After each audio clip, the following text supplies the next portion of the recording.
Welcome to Body, Brain, Breath. My name is David Lobenstein, and this is my collection of tips and techniques to make you a happier and more effective therapist.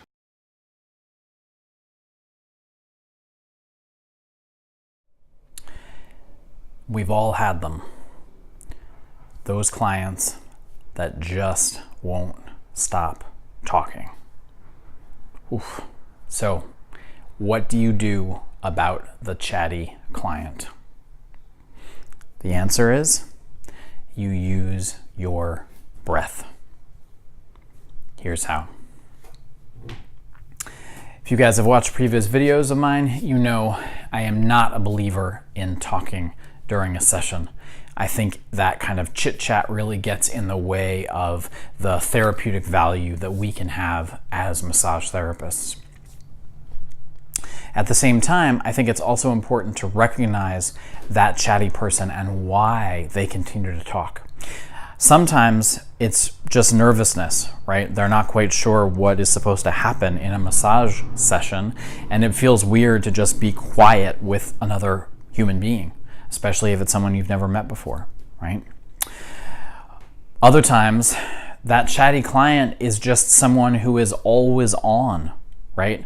Someone who is always moving, whether moving their bodies or moving their lips, right? And I think that's super common today in our busy, go, go, go world. So for both of these folks, the solution is the same, the breath.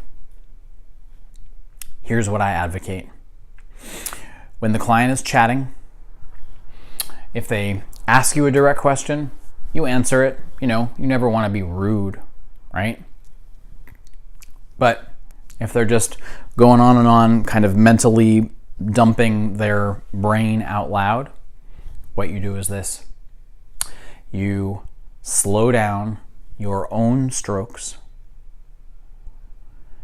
You wait for a pause in their chatting, and then you say, as you have your hands on their body, okay, I'm feeling some tension here. What I want you to do is I want you to focus on your next exhalation. And then you do it with them. You feel that nice easy inhale, and then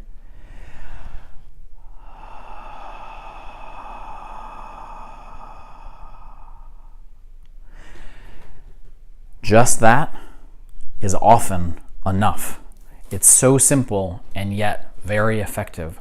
Because what's happening is when you cue them to be aware of their own exhalation, what's happening is that you are sinking into their body. You're increasing the pressure as they exhale, as you and the client both exhale together. Okay? So that slow sinking of pressure feels good.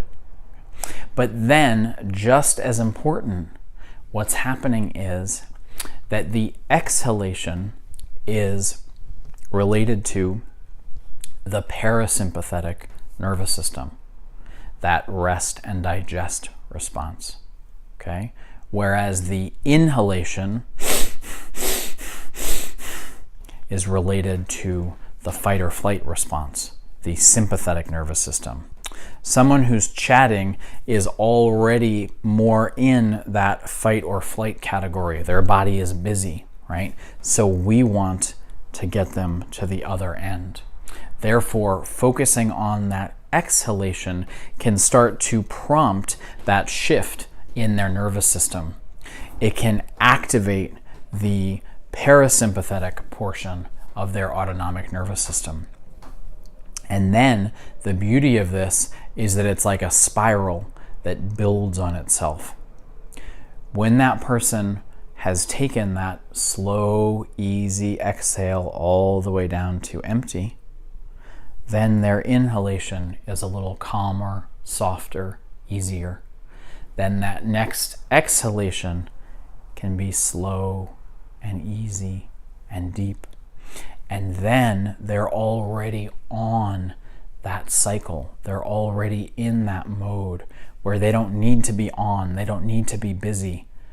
but they're starting to sink more into themselves.